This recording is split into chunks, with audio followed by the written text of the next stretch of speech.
Hey guys, Disaster Experiments here. So anyway, in the last video, you may have heard me mention that my microwave oven transformer high voltage power supply has one key problem. And I found this problem while building prototype Birkeland Ides and Jacob's ladders. Now I built a Jacob's ladder out of a bunch of wires, and unfortunately one of the electrodes melted, so I had to disassemble it. But one thing that I learned is when the microwave oven transformer power supply holds an arc for a really long time, the primary coil gets so hot that it starts to smoke. And not only that, but the transformer gets so hot that it'll burn your hand if you touch it. Or like, it'll not really burn, not like first degree burns, but like, you know, just like a little, you have to take it off, kind of like if you put your hand on a stove that was on like 20 minutes ago. It will be like ouch, but like not like really ouch, you know. It's really hot. Actually, it kind of does burn if you do it for too long. But as you can see right here, this thing has like caught fire a couple times. Well, it hasn't caught fire, it's just like smoked and like smoldered or whatever you call it. So yeah, that's why I decided to build a cooling system for the power supply. My first plan, before I installed this, now you see screws can go into here. I screwed this top directly onto the fan that came with the power supply, and then before I put these in, you could actually screw this in from the bottom, so it would be like that. But you couldn't put it in this side because like it would normally go, because this is really tall. This is a huge transformer. Look how big it is compared to my hand. Yeah, it's very heavy duty.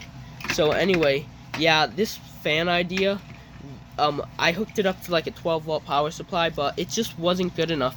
I could run it for like a minute more than I could originally run it for, but it just wasn't good enough. Then came phase 2. I put this heatsink on top, and it was helping a little bit, but as you can see, the heatsink and this don't make the best of contact, so I had to find a way to keep this heatsink on. To keep it in good contact with the transformer, I'm using one of these wristband things that you get at like summer camp or whatever. Yeah. And I also like hooked up these nubs to each side.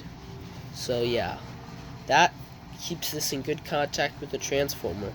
But I can still only run it for like 5 minutes to 7 minutes max. So unfortunately, yeah, I'm gonna have to find a better way to cool this down if I want to build a Birkeland Ide that I can run for more than a few minutes at a time, and that actually produces like significant quantities of nitrogen dioxide. I've got a couple ideas.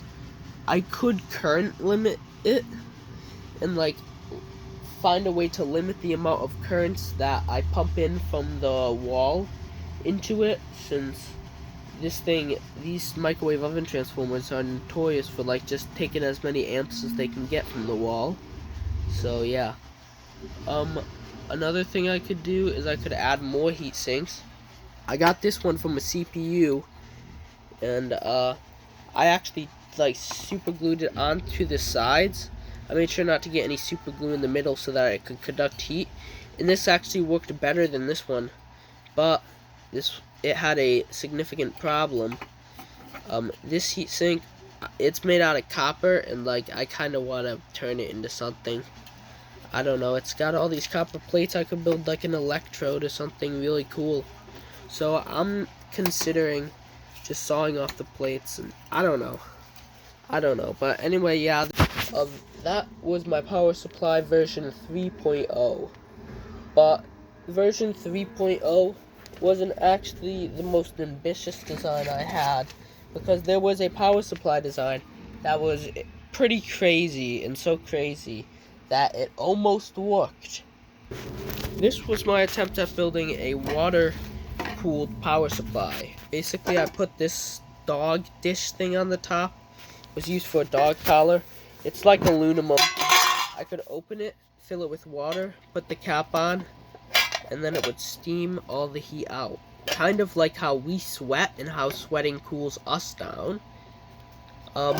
But this idea went about as well as you could imagine it going when you combine water and high voltage electricity. I am not running this thing again.